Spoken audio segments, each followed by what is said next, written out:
고린도후서 4장 말씀입니다. 고린도후서 4장 6절에서 10절 그리고 16절에서 18절 말씀을 저 여러분이 한 절씩 교독하겠습니다. 어두운 데에 빛이 빛이라 말씀하셨던 그 하나님께서 예수 그리스도의 얼굴에 있는 하나님의 영광을 아는 빛을 우리 마음에 비추셨느니라. 이는 심히 큰 능력은 하나님께 있고 우리에게 있지 아니함을 알게 하려 함이라. 우리가 사방으로 우겨쌈을 당하여도 쌓이지 아니하며 답답한 일을 당하여도 낙심하지 아니하며 박해를 받아도 버림바 되지 아니하며 거꾸로 뜨림을 당하여도 망하지 아니하고 우리가 항상 예수의 죽음을 몸에 짊어짐은 예수의 생명이 또한 우리 몸에 나타나게 하려 함이라. 그러므로 우리가 낙심하지 아니하노니 우리의 겉사람은 낡아지나 우리의 속사람은 날로 새로워지도다. 우리가 잠시 받는 환난에 경한 것이 지극히 크고 영원한 영광에 중한 것을 우리에게 이루게 함이니 우리가 주목하는 것은 보이는 것이 아니요 보이지 않는 것이니 보이는 것은 잠깐이요 보이지 않는 것은 영원함이라. 아멘. 자리에 앉으시겠습니다. 교회로 돌아오니까 참 좋습니다. 여러분들 이렇게 얼굴 보는 것 또 며칠 동안 이렇게 교회 오가면서 성도들 인사하는 그것도 저에게는 참 좋다, 반갑다 이런 생각이 듭니다. 어제는 리더반 모임을 가졌는데 우리 리더들 함께 얼굴 보고 말씀 나누고 그리고 또 그 후에 해피데이 모임에 가서 잠시 또 이렇게 만남을 가졌는데 그런 시간들 그게 참 저에게는 이렇게 누리지 못했던 즐거움이 다시 회복되는 것 같은 그런 시간들이었습니다. 우리 성도님들께 다시 한번 제가 참 감사드리고 싶고요. 제가 지난 한 3개월을 이렇게 돌아보니까 크게 한 3가지 정도 했던 것 같습니다. 하나는 얼추 한 한 달 정도 이렇게 사용한 것 같은데 제가 그동안 좀 이렇게 면제받았던 아빠 역할 그리고 어머니 시골에 저희 어머니 한 분이 계시거든요. 어머니에게는 아들 역할 그 역할을 이렇게 좀 할 수 있었던 시간이었다라는 생각이 들어요. 시골에 어머니 참 몸이 불편하신데 화장실 문제를 좀 해결을 해야 되는데 뭐 어떤 그런 문제 이번에 좀 해결이 됐고요. 또 우리 자녀들에게 바쁘다는 핑계로 그냥 이렇게 그 시간을 많이 들이지 못한 일이 참 많았는데 이번에는 이렇게 시간을 들여서 도와야만 되는 어떤 일들이 좀 있었는데 그런 일들을 이렇게 제가 하는 걸 보면서 제 스스로 제가 너무 뿌듯한 거예요. 야, 드디어 내가 지금 아빠 노릇 혹은 아빠 역할을 이번에 조금 했구나. 그리고 아들 노릇도 뭐 여전히 부족하지만 조금 했구나라는 마음이 드니까 그게 참 감사한 그런 시간이었습니다. 그리고 또 한 달 정도는 아마 제가 이렇게 멈추고 주로 쉬었던 시간이었던 것 같아요. 그래서 아마 그 시대는 잠도 좀 많이 자고 주로 많이 걸었습니다. 이렇게 많이 걷고 걸으면서 이렇게 몸이 좀 회복이 되더라고요. 근데 제가 연골이잖아요. 그래서 사실 그 읽어야 될 책이 많고 읽고 싶은 책이 많아서 선별해서 그냥 한 이만큼 정도 가지고 갔거든요. 근데 책을 쳐다보기도 싫은 거예요. 그래서 던져놓고 책을 한참 동안 안 보고 제가 있던 숙소 어디 한 구석에 만화가 좀 있더라고요. 그래서 만화 몇 권 보고 막 그런 시간들을 보냈는데 참 그런 시간도 좀 필요했구나 이런 생각들을 좀 해보게 됐습니다. 그 마지막 한 달은 복귀를 준비하면서 이렇게 좀 기대하는 그런 마음으로 보냈던 시간인 것 같습니다. 제가 3개월 동안 설교 코칭이라든가 성경 연구라든가 또 세미나 모임이라든가 기타 이제 다른 어떤 이런저런 크고 작은 모임들이 좀 있어서 여러 만남들을 가졌는데 제가 그걸 하면서 느꼈던 게 하나 있어요.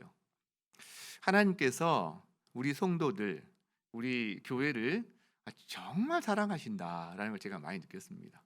그냥 그 모임을 통해서 우리 교회가 이제 또 나아가야 됐던 그 방향들, 또 작은 팁과 아이디어들 이런 것들을 하나님이 어떻게 그렇게 하나하나 또 예상치 않은 만남을 통해서 저에게 이렇게 부어주시는지 그런 걸 보면서 성도들 잘 먹이라고 그리고 이 교회가 하나님 기뻐하시는 교회로 세워져 가라고 이렇게 이끄시는구나라는 걸 경험하고 저도 참 기쁜 시간들을 이렇게 보냈습니다. 근데요, 복귀를 하려고 하니까 은근히 부담이 되는 거예요. 왜냐하면 이렇게 우연히 어떤 성도님들 만났는데 막 기대감을 표출하는 거예요. 목사님 막 뭔가 이제 막 와서 막 이러는 거 아니에요? 막 이런 말도 하고 그래가지고 그런 거 없는데 어떻게 하지? 물론 뭐 저에게 주신 이런저런 생각들도 있고 앞으로 이제 공유해야 되는 것도 있지만 또 제 안에 또 좀 더 연결해야 되는 것도 있거든요. 이런 것들 그냥 무조건 막 하기보다는 그렇죠. 그래서 사실 부담이 은근히 부담이 많이 됐습니다. 이 설교도 사실 복귀 설교를 한 달 전부터 준비했는데 몇 번을 갈아엎었는지 모르겠어요. 이것도 결국 다 갈아엎고 막판에 며칠 만에 지금 또 이렇게 해낸 겁니다. 지금 그런 상황이었는데 어느 성도님이 그래서 이런 이야기 하는 거예요. 목사님 부담 갖지 말고 오세요. 예. 아니 아빠가 엄마가 여행 가셨다 돌아오면 자녀들이 그것으로 기쁜 거지 무슨 꼭 선물만 받아야 기쁜 선물을 기대하는 거 아닌가? 얼굴 보여주시면 돼요. 그 말을 하는데 제가 이게 힘이 생기더라고요. 얼굴 보여주면 되는구나. 얼굴 보여주면. 여러분 얼굴 보여주면 되는 겁니까? 확실한 거죠. 네, 감사합니다. 저도 어릴 적에 부모님 개원들과 함께 여행 다녀오시면 이렇게 집안을 쓸고 닦고 하면서 이게 부모님 얼굴 기다렸던 그런 시간들이 기억이 났는데 오늘 그런 마음으로 섰습니다. 또 이렇게 받아주셔서 감사합니다. 오늘 제가 여러분과 함께 고린도후서 4장 말씀을 이렇게 나누게 되는데 오늘 이 말씀을 나누게 되는 이유가 한 가지가 있어요. 여기 나오는 단어 하나 때문에 그렇습니다. 여기 단어가 이 4장에 3번이 나오는 단어가 있는데 낙심이라는 단어가 나옵니다. 1절 그리고 중간 8절 그리고 거의 마지막 결론에 해당되는 16절 3번에 걸쳐서 우리는 낙심하지 아니하노니라는 단어가 3번이 나와요. 처음에도 마지막에도 중간에도.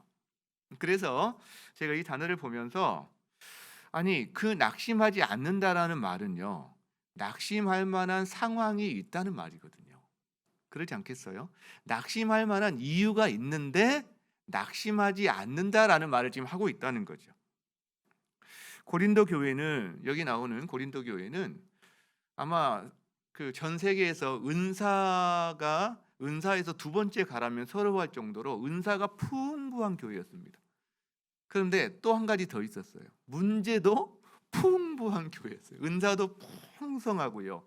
문제도 풍성한. 그래서 교회 내부의 대적자들이라든가 문제가 말할 수 없이 큰 괴로움이었을 거예요. 그 교회 외부의 핍박과 박해도 만만치가 않았습니다. 그러니까 지금 바울이 그렇게 고백을 하고 있는 거죠. 이렇게 표현합니다. 8절에서 우리가 사방으로 우겨쌈을 당한다. 그래도 쌓이지 않는다. 우리는 답답한 일을 당한다. 그런데 낙심하지 않는다. 박해를 받는다. 그런데 버림받지는 않는다. 거꾸러뜨림을 당한다. 그런데 망하지는 않는다. 이런 표현을 한다는 거예요. 무슨 말이에요? 우겨쌈이 있다는 거예요. 지금 압박, 막 프레스, 누름, 그 다음에 답답한 일, 당혹스러운 일, 박해, 핍박, 거꾸러뜨림은 매를 맞아서 땅바닥에 처박힌 그런 모습을 이야기합니다. 매 맞고 이런 일이 있다는 거예요.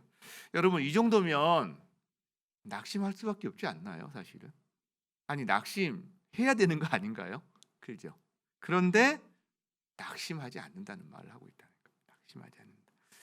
지난 3개월 동안 이런저런 성도들의 소식을 들으면서 제가 성도들이 떠오르는 단어가 바로 이 낙심이었습니다. 물론 바울과 상황이 전적으로 같지는 않죠. 그러나 우리 성도들의 상황도 사실은 만만치 않거든요. 우겨쌈을 당하거든요. 사방에서 조여오는 압박들, 답답한 일들 이게 있단 말이죠.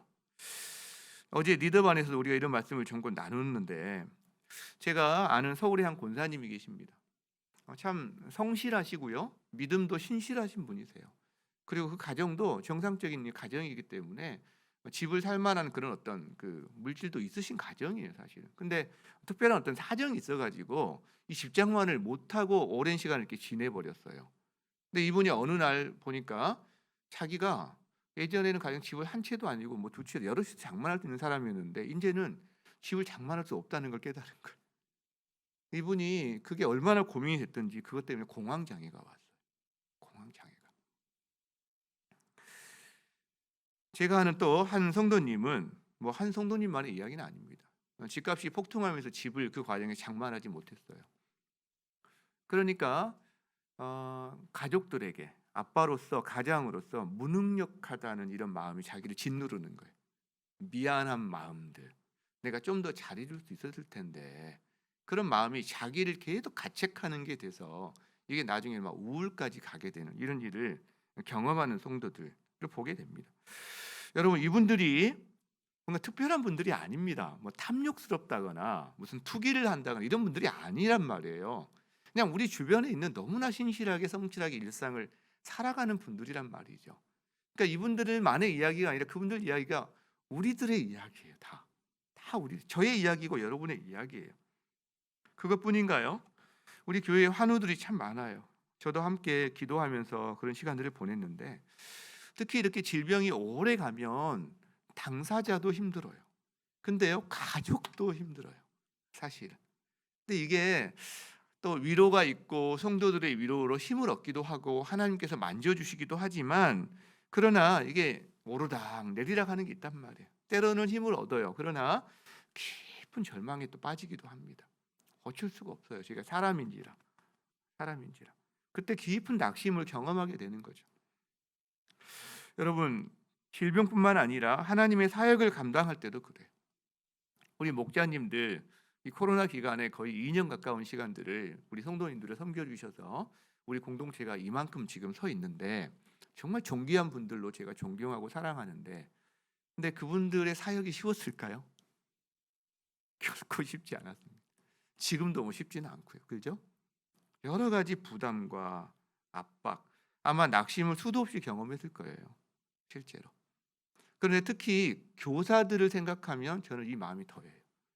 교사들. 학생들의 신앙 상태에 대한 어른들은 그래도 어른들이 알아서 하는 게 좀 있잖아요. 근데 우리 학생들은 그 신앙 상태가 정말 염려되는데 접촉도 안 되죠. 게다가 어떻게든 전화나 뭐나 이렇게 해보는데 일부 때 제가 이거 확인을 받았어요. 이거 그 나쁜 말 아니라고. 애들이 쌩깐단 말이에요. 네, 괜찮대요. 써도 일부 때 제가 물어보니까 그래서 다시 한번 썼습니다.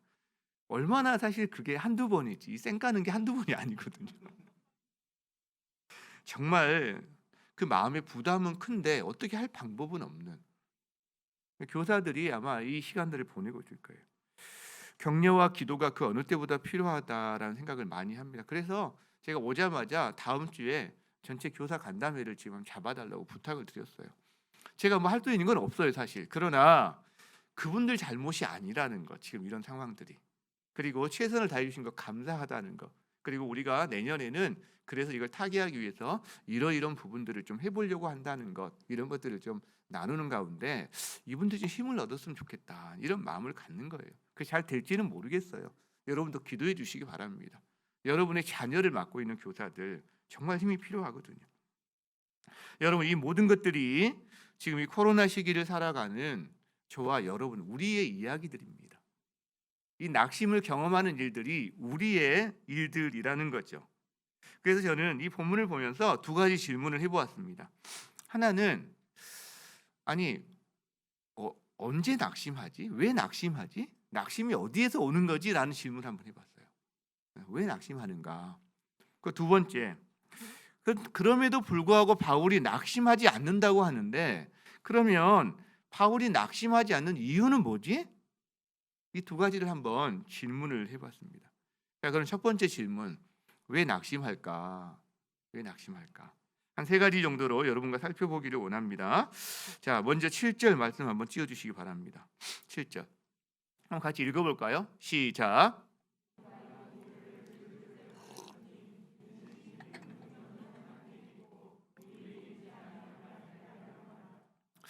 자, 여러분 왜 낙심할까요? 저 말씀에서 말씀해 보세요. 여러분 말씀 안 하면 저도 안 할 거예요. 왜 낙심할까요?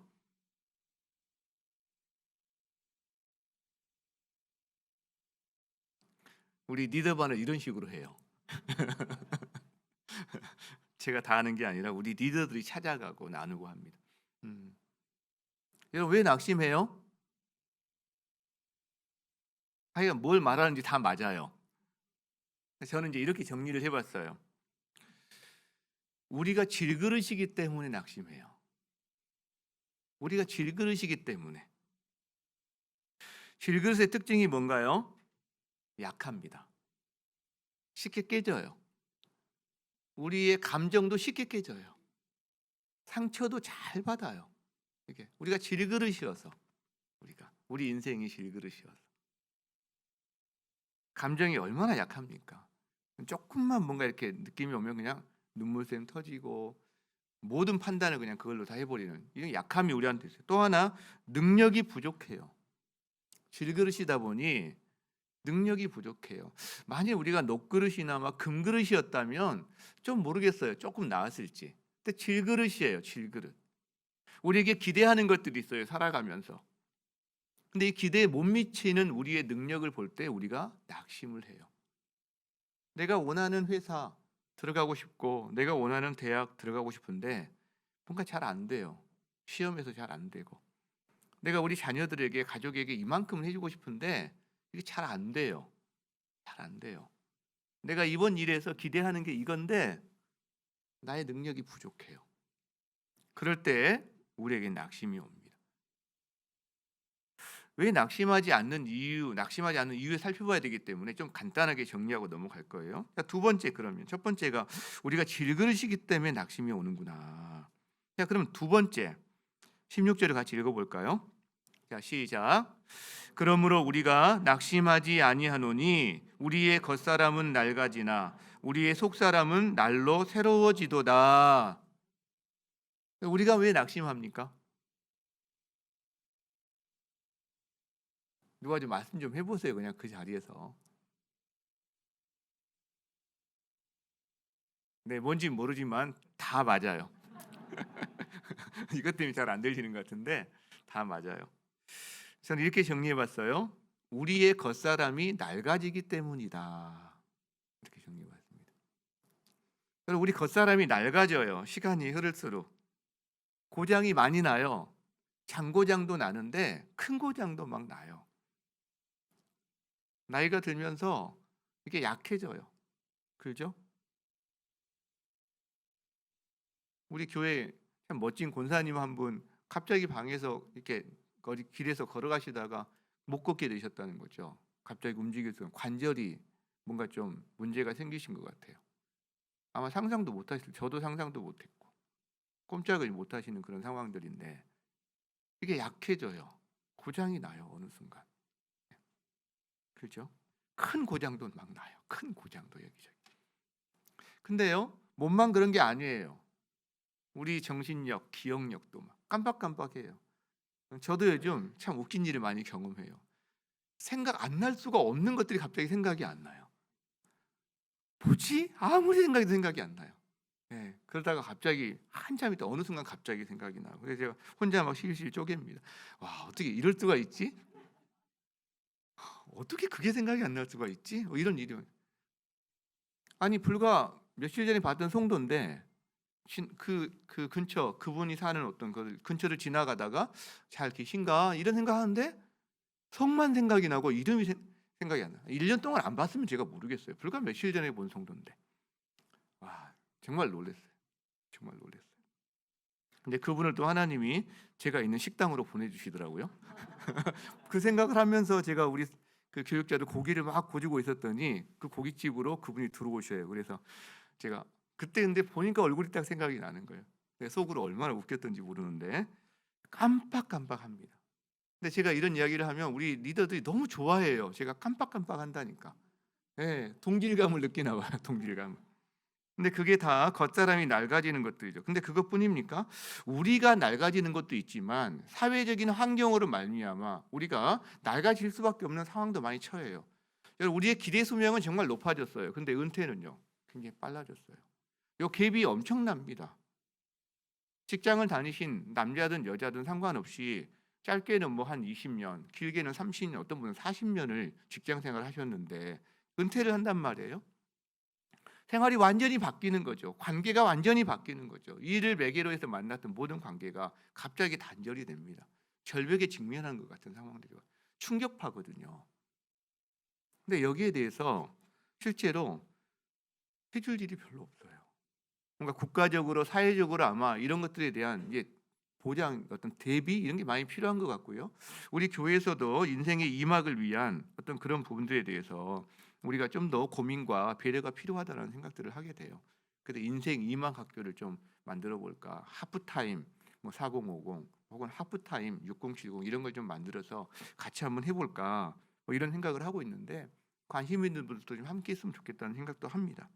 어쨌든 우리의 겉사람이 낡아지다 보니까 그럼 거기서 생기는 낙심이 옵니다. 자, 또 하나 17절을 볼까요? 17절 같이 한번 읽습니다. 시작.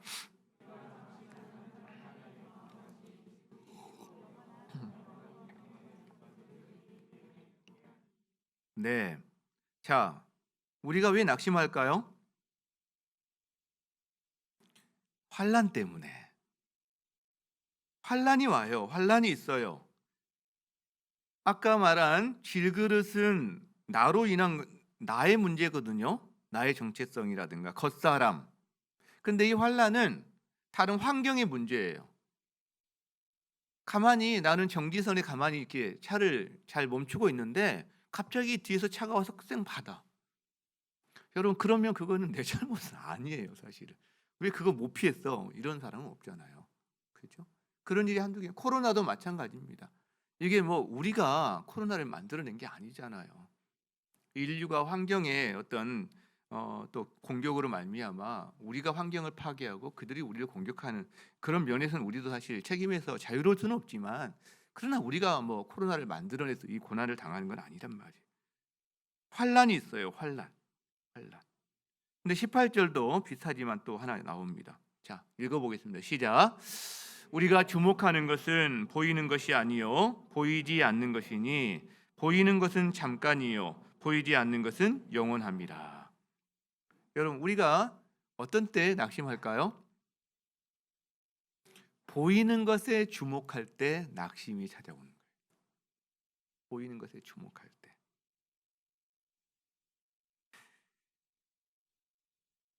자, 그렇다면 성도 여러분, 여러분은 지금 낙심하고 있는 부분이 있습니까?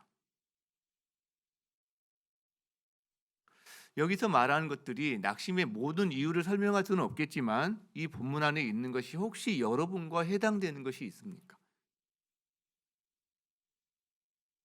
성령께서 우리의 눈을 열어서 그냥 낙심해. 그냥 내 감정이 힘들어. 난 동굴 속으로 들어갈 거야. 여기서 끝내는 게 아니라 이 낙심의 이유를 한번 우리가 찾아볼 수 있다면 이유를 발견할 수 있다면 그러면 거기에 대한 대응책과 해결책도 우리가 생각해 볼 수 있지 않나라는 생각을 한다는 거죠. 자, 그러면 두 번째 질문을 이어가 봅시다.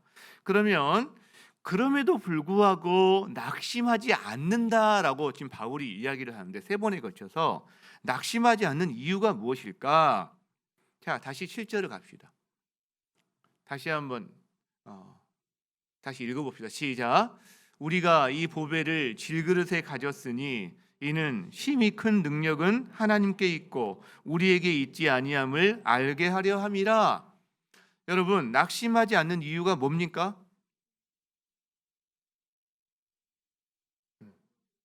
다 맞아요.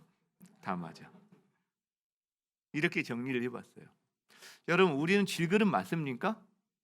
질그릇이에요. 그런데 보배를 가진 질그릇이에요. 보배를 가졌다는 거예요. 여러분 질그릇은 약해요. 능력이 없어요. 그런데요 이 보배 안에 이 질그릇 안에 보배가 들어 있어요. 이건 이야기가 달라지는 겁니다. 질그릇만 보는 것과 보배를 가진 질그릇으로 보는 것은 이야기가 달라진다는 거죠. 그렇다면 보배가 무엇일까요?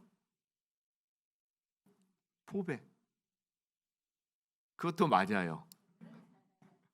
자, 그런데 이 보배는 두 가지로 한번 우리가 생각을 해봅시다. 보배는 첫 번째는 직분, 사역, 사명을 이야기합니다.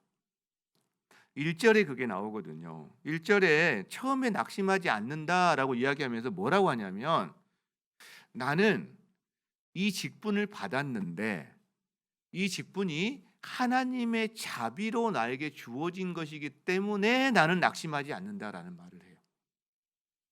낙심하지 않는다. 그러니까 우리가 실제로 우리 안에, 우리는 질그릇에 불과한 사람인데 우리 안에 담긴 보배, 우리에게 허락된 직분과 이 사역과 사명은 너무나 존귀하다라는 거죠. 실제로 내 능력으로 안 되니까 낙심이 오려고 하지만, 그러나 주님이 내게 허락하신 것이기 때문에 출처가, 근원이, 능력이, 그러니까 난 낙심하지 않는다는 고백을 하는 거예요. 그래서 이 보배는 사역이고 직분이 되는 겁니다. 그런데 나아가서 우리가 말씀하셨던, 여러분이 말씀하신 이 보배는 예수 그리스도입니다. 진정한 보배는 예수 그리스도예요. 예수 그리스도. 그래서 이 질그릇 같은 우리 인생에 예수님이 담겨져 있다? 네. 여러분, 멋진 그릇에 아무것도 아닌 뭐 낙엽 한두 개 담겨 있는 거하고, 정말 볼품없는, 정말 이렇게 눈길도 안 질 그런 그 그릇에 거기에 다이아 10캐럿짜리가 하나 있다 하고, 둘 중에 하나 선택하려면 뭘 선택할까요? 뭐 이런 말하는 제 입이 아프죠, 사실. 그죠? 제 입이 아프죠. 자, 그런데요, 우리는 내가 질그릇인 것을 망각한다는 거예요. 자기가 질그릇이라는 걸 망각하고요. 사람은요, 자기를 높여요. 자기를 높이 평가합니다. 그러니까 나의 정체성을 제대로 평가하지 않고 나의 위치를 높게 평가하는 거예요. 그 또 하나는 보배를 망각한다는 거예요. 보배를 낮게 평가해요. 내 안에 담겨 있는 것. 이 보배가 예수 그리스도이지만 사실 우리에게 주어진 귀중한 것도 보배잖아요. 가정, 건강, 평안, 뭐 자녀들, 여러분 이런 것들이 다 보배인데 내게 허락된 것에 대해서는 낮게 평가해요. 그리고 나는 질것에 불과한 존재인데 나는 높게 평가해요. 여러분, 그러니까 그 갭에서 낙심이 오는 거예요. 낙심이 오는 거예요. 그래서 성경에서는 이렇게 이야기합니다. 심히 큰 능력이 어디 있는지를 우리가 왜 질그릇인지 아니? 너가 금그릇이고 네가 녹그릇이고 그러면 네가 했다고 할 거 아니야. 그런데 너는 질그릇이고 그 안에 보배를 담궈서 거기서 나타나는 어떤 향기, 아름다움, 엄청난 사역들이 너 때문에 된 게 아니라 이 보배 때문에 이루어진 것을 알게 하기 위한 거야. 여기서 약함이 강함이 되는 비결이 나옵니다. 여기서. 왜? 우리는 약하지만 강함을 안고 있는, 강함에 연결되어 있는, 우리는 보잘것없지만 보배를 담은, 이것이 바로 그리스도인들의 비밀이거든요. 여러분, 우리는 찬양합니다. 주님 한 분만으로 나는 만족해. 주님 한 분만으로 나는 만족해. 여러분, 여러분의 진짜 내면의 찬양 맞습니까? 근데 우리 이걸 너무 자주 망각한다는 거예요. 왜 주님 한 분만으로 만족하지 못하고, 사실 주님 한 분이면 세상의 모든 것인데, 주님 플러스 알파, 주님 계신 것은 당연한 거고, 그 다음에 나 저거 있어야 되겠어요. 처음에 이렇게 시작하다가 주님 나 저거 없으면 못 살겠어요. 당신 필요 없어요. 저거 주세요. 당신 필요 없어도 되니까. 이렇게 가는 게 저희라는 거예요. 그럴 때 낙심이 온다는 거예요. 여러분, 우리가 한 가지 낙심하지 않을 이유를 바울은 뭐라고 이야기하고 있죠? 나는 질그릇이다. 그런데 나는 보배를 가졌다. 나는 보배를 가졌다. 이 정체성을 올바로 갖는 사람은 주님 안에서 낙심하지 않을 수 있는 줄 믿습니다. 자, 두 번째, 그렇다면 16절 다시 한번 읽어볼까요? 왜 낙심하지 않을 수 있는지. 시작. 그러므로 우리가 낙심하지 아니하노니 우리의 겉사람은 낡아지나 우리의 속사람은 날로 새로워지도다. 여러분, 언제 낙심하지 않을 수 있다고 합니까? 왜 낙심하지 않는다고 합니까? 네, 이런 거죠. 겉사람이 낡아지는 건 맞아. 나 나이 들어가고 있고 나 머리 희끗희끗해져가고 있고 힘도 약해져 가는 건 맞아. 고장도 나. 그런데 내 속사람은 날로 새로워져. 강해져. 담대해져. 담대해져. 여러분, 이게 그리스도인의 진짜 비밀이라고 저는 생각해요. 우리가 약해집니다. 고장도 납니다. 그런데 우리 내면의 사람은요, 강해집니다. 강해집니다. 그리고요, 아름다워집니다. 관대해집니다. 온유해집니다. 겸손해집니다. 힘이 있습니다. 사람들에게 향기를 바랍니다. 여러분, 그래서 진짜 예수님을 제대로 믿는, 진짜 이 성숙을 이뤄가시는 분들은 나이가 들수록 더 아름다워요. 더 아름다워요. 그러면 우리가 질문이 하나 생깁니다. 속사람이 어떻게 새로워지는 거지? 속사람이 어떻게 성숙해지는 거지? 이게 겉사람이 성숙해지는 건 우리가 안단 말이에요. 운동을 하고 막 화장품 바르고 건강한 건 먹고 막 이게 잘 아는데, 속사람이 어떻게 그렇게 좋아지고 강건해지지? 이거 참 중요하고 큰 문제여서 제가 여러분과 함께 조만간에 한번 다루게 될 겁니다. 근데 오늘은 포도나무 비유 하나만 우리가 잠깐 기억했으면 좋겠어요. 예수님이 뭐라고 말씀하시냐면, 우리가 어떻게 했을 때 열매를 맺느냐라는 말씀하실 때 우리에게 너 뭐 구제를 많이 해라, 또 뭘 뭐 이렇게 성가대를 열심히 해라, 뭐 이런 걸 다 떠나서 주님이 하시는 말씀이, 내가 포도나무가 너희가 가지기 때문에 네가 내 안에 거하면 너는 열매를 맺는 거야라고 말씀하세요. 내 안에 거하면, 나의 사랑 안에 거하면. 근데 이게 이제 무슨 말인지를 우리가 잘 모르는 경우가 사실 많아요.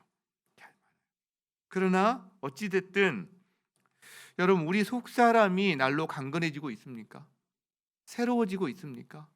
그러면요, 겉사람은 낡아지지만 우리 가운데 낙심이 그 사람을 차지하는 게 아니라 밝음, 기쁨, 그리고 아름다움 드러나게 되어 있어요. 드러나게 되어 있어요. 선한 영향력을 미치게 되어 있어요. 그 사람 옆에 가고 싶어 합니다. 가고 싶어 합니다. 자, 그렇다면 세 번째 17절 다시 한번 읽어보겠습니다. 자, 시작. 우리가 잠시 받는 환난에 경한 것이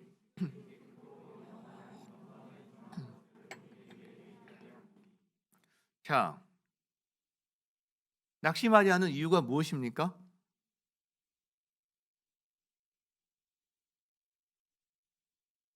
네, 다 맞아요. 다 맞아요.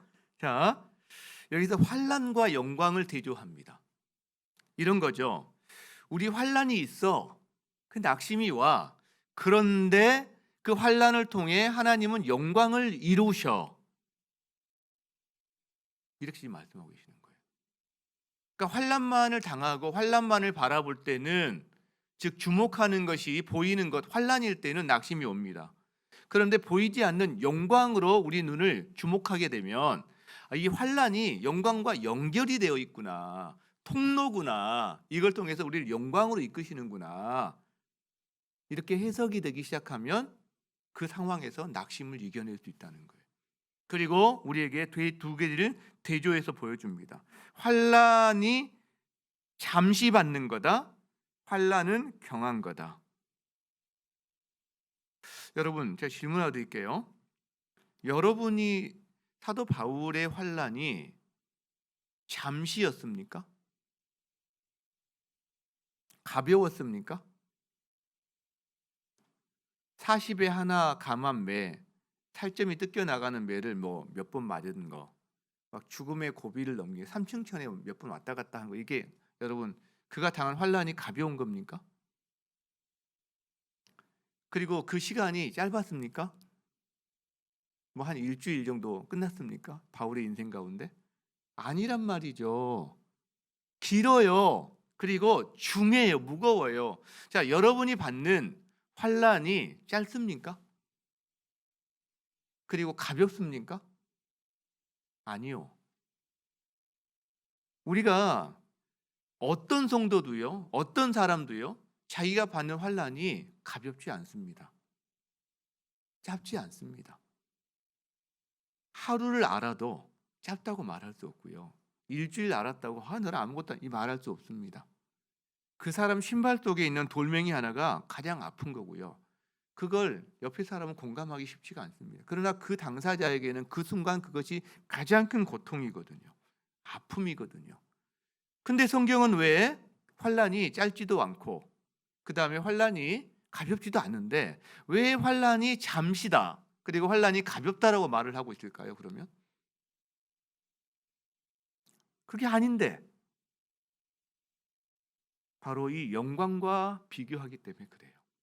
영광과 비교해 보니까 이 환란은 잠시인 거예요.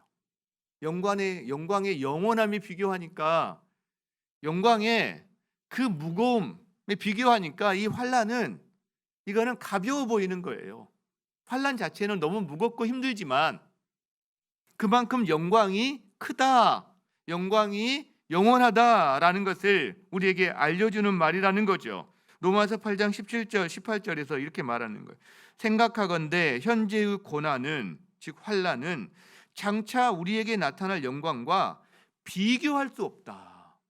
비교가 안 된다라는 표현을 여기서도 이렇게 표현하고 있다는 거죠. 여러분, 이게 무슨 말일까요? 해석의 문제입니다. 무엇을 바라보느냐, 무엇을 바라보느냐에 따라서 지금 현재 내가 당하고 있는 이 환란이 해석이 되어진다는 거죠. 그럴 때 이 상황 가운데서 이 환란 가운데 있던 낙심의 문제도 덩달아서 함께 이겨내고 해석이 된다라는 거죠. 자, 이걸 정리를 해봅시다. 여러분, 우리가 어디에 집중할 때 낙심하게 될까요? 실그릇에 집중할 때, 그리고 겉사람에게 집중할 때, 그리고요 환란, 보이는 것에 집중할 때. 이것의 공통점이 뭔지 아세요?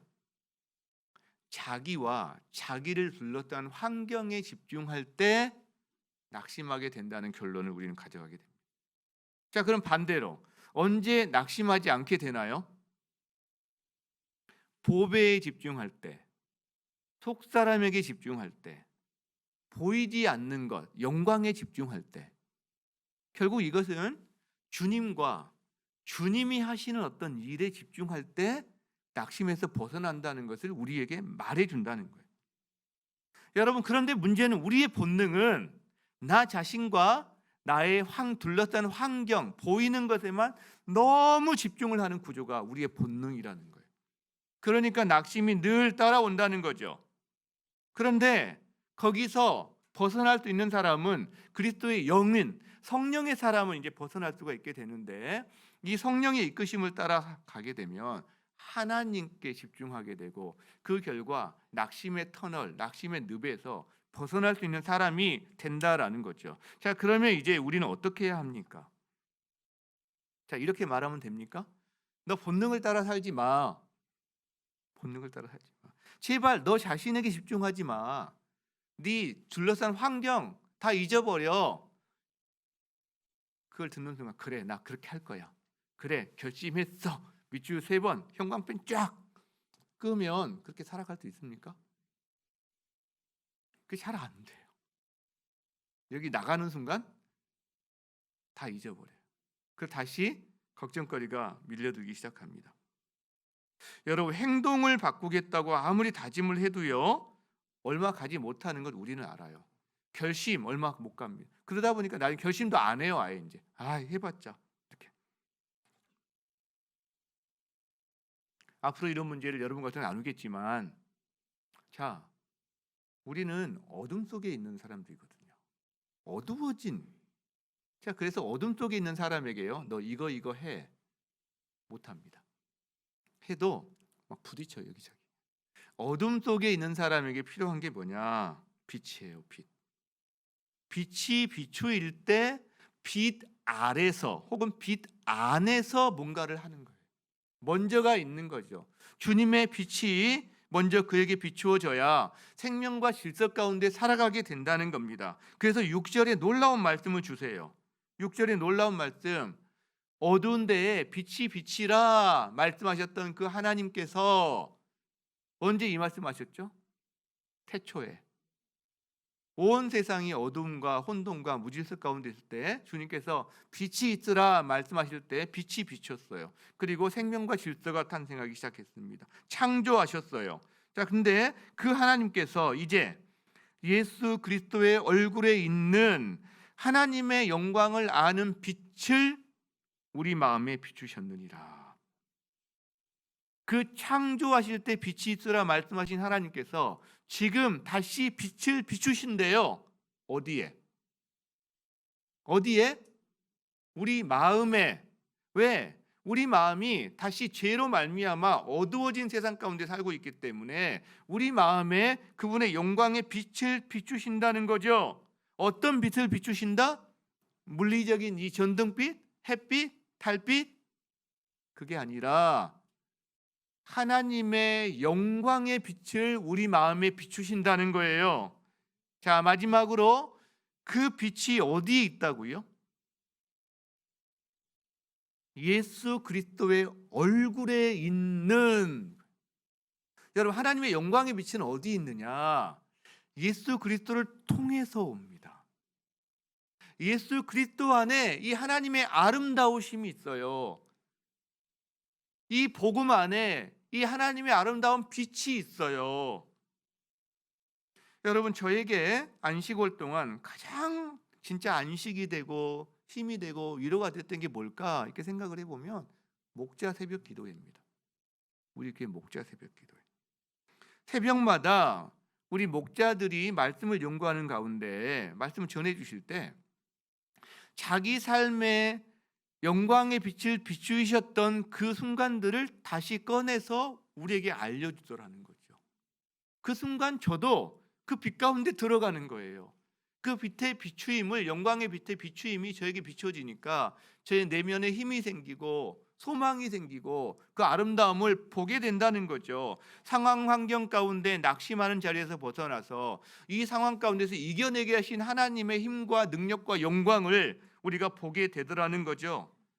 수많은 우리 목자들의 간증 정말 하나도 버릴 게 없는데 어떤 분은 이런 간증을 하셨어요. 초등학교 3학년 때부터 아버님이 투병 생활을 거의 20년을 하셨어요. 여러분 생각해 보세요. 예수님 떠날 만한 충분한 이유가 된다고 저는 생각해요. 근데 오히려 그 시간에 하나님의 빛으로 그분을 보호하시고 믿음 간에 거하고 오히려 그 시간들을 통해서 자기 자녀에게 그 이야기를 통해서 믿음이 전수되는 일들을 하셨다는 이야기를 들을 때 너무 힘이 됐어요. 어떤 분은 우리 교회 그분의 자녀가 있는데 너무 잘 자랐어요. 예쁘고 바르고 잘 자랐어요. 근데 이번에 말씀을 전할 때 들어보니까 그 청년이 8살 때 하나님이 그 청년의 아빠를 데려가셨더라고요. 그리고 너무나 힘겨운 생활이 시작이 됐어요. 그런데 그렇게 어려운 생활 가운데서도 하나님이 그 가정을 지켜주시고 그 자녀를 그렇게 아름답게 성장시켜 주신 거죠. 여러분, 환경 정말 어려웠을 거예요. 낙심 정말 많이 했을 거예요. 그런데요, 하나님의 복음의 빛으로, 생명의 빛으로, 영광의 빛으로 그분과 그 가정을 보호하니까 그 열매들을 우리가 보고 있는 거죠. 한 분은 그 환난 가운데 너무나 억울함이 커서 이제 하나님 없어, 교회 떠날 거야, 이렇게 말씀하셨대요. 근데 뭔가 참석한 마지막 모임에서 예수님이 제자들에게 하신 말씀을 들었다는 거죠. 너희도 가려느냐. 이분이 사투리로 구수하게 말씀해 주시더라고요. 너희도 갈라 하나. 이렇게. 뭐예요? 예수님이 그분 심령에 복음의 빛을 비춰주신 거죠. 말씀의 빛을 비춰주신 거죠. 여러분, 그렇게 우리 목자들이 자기 삶을 통과해서 나온 말씀들을 나눠줄 때마다 저는 주님의 영광의 빛을 보았어요. 그리고 더 사랑하는 마음이 생기고 그분들 축복하게 되고 기도하게 되고, 그리고 한 사람 한 사람의 인생에 비추신 하나님의 영광의 빛을 보면서 힘이 생기는 거예요. 맞다. 우리 하나님이 지금도 이 어둡고 험한 세상 가운데서도 이 힘든 코로나 시간 가운데서도 지금도 일하고 계시지. 이렇게 그 간증이 많구나. 하나님의 증거가 많구나. 그게 저한테 정말 힘이 됐어요. 정말 위로와 안식이 됐어요. 우리 성도들 가운데 사정이 있어서 못 들으신 분은 오늘부터 2달 동안 다 들어보시기 바랍니다. 한번. 여러분, 복음의 빛을 보게 될 거예요. 하나님의 영광의 빛, 거역할 수 없는 증거들을 여러분이 친히 보게 될 거예요. 자, 하나님은요, 어두운 세상에 빛을 비추시는데 예수 그리스도를 통해서 하십니다. 즉 예수님을 통해서 재창조를 하고 계시는 거예요. 사도 요한은 요한복음 1장에서 이것을 이렇게 표현해요. 여러분 눈으로 보시고 제가 읽겠습니다. 참 빛, 곧 세상에 와서 사람에게 비추는 빛이 있었다. 예수님이시죠? 그가 세상에 계셨다. 그리고 세상은 그로 말미암아 지은 바 되었는데 세상은 그를 알지 못했다. 알지 못할 뿐만 아니라 그가 자기 땅에 왔는데 어두운 가운데 빛을 비추러 오셨는데 자기 백성이 그분이 만든 그 피조물인 백성이 그를 영접하지 아니하였다. 그러나 영접하는 사람이 있었다. 영접하는 사람. 그 이름을 믿는 사람들에게는 하나님께서 하나님의 자녀가 되는 권세를 주셨다. 여러분, 세상을 창조하신 예수님이 그리고 다시 어두운 세상에 오셔서 세상을 재창조하고 계세요. 바로 하나님의 영광의 빛을 우리에게 비추시고 계세요. 그러면 세상에서 와 이렇게 반응했나요? LA에서 방탄소년단 공연이 있을 때 난리가 났다고 하던데 그렇게 반응했나요? 아니에요. 시큰둥했어요. 아니요. 배척했어요. 아니요. 죽였어요. 몇 때리고 죽였단 말이에요. 그런데 이 빛에 반응한 사람들이 있다는 거예요. 반응한 사람들. 그 반응한 사람들은 그 빛 안에서 누리게 됩니다. 생명을 누리게 됩니다. 그러나 낙심도 찾아와요. 환난도 찾아와요. 왜? 예수님을 세상이 핍박하고 배척하고 죽였거든요. 그러니까 예수 안에 있는 사람들도 세상이 그렇게 대우하는 거예요. 그래서 이들은 환난을 당하고 그래서 낙심을 경험하는데 그럼에도 불구하고 이들 안에 있는 빛 때문에 생명 때문에 낙심하지 않는다라고 사도 바울이 오늘 이야기하고 있다는 거죠.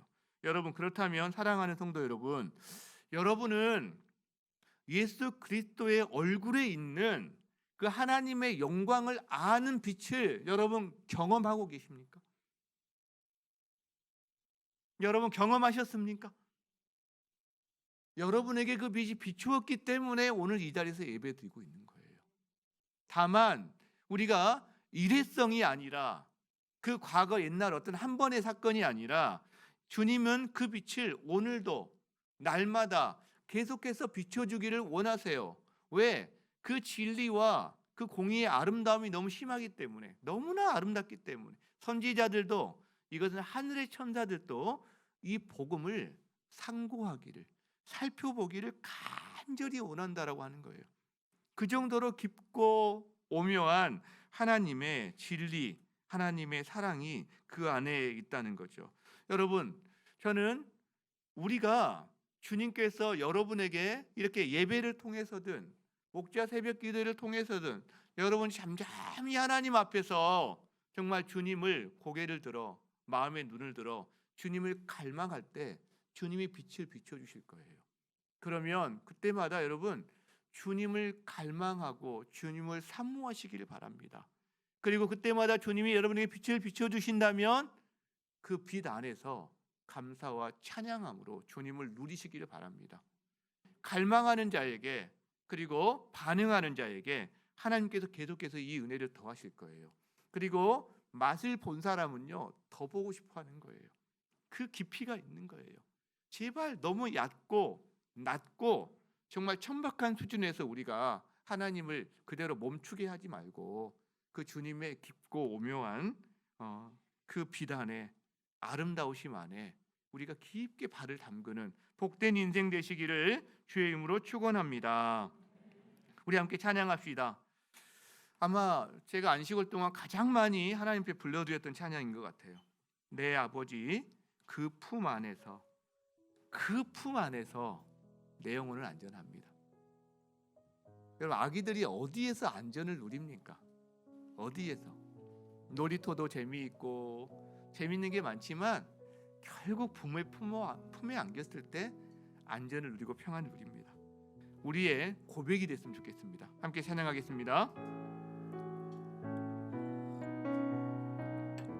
내 아버지 그 품 안에서 내 영혼은 안전합니다. 주 손길로 내 삶을 안으시니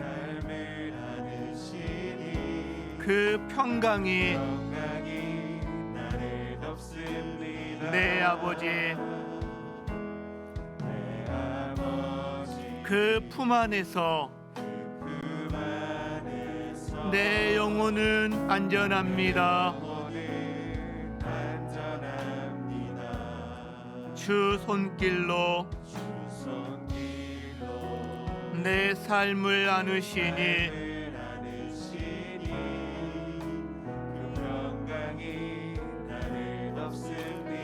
나 비록 넘어지며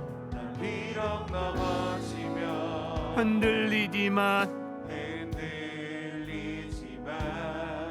주 내 안에 거하며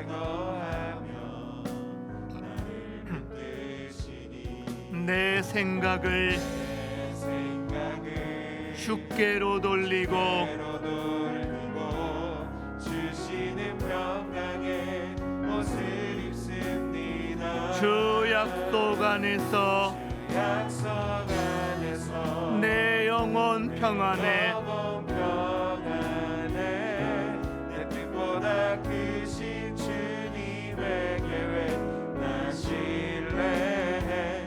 두려움 다 내려놓고 주님만 의지해. 주 안에서 내 영혼 나 비록 넘어지며 흔들리지만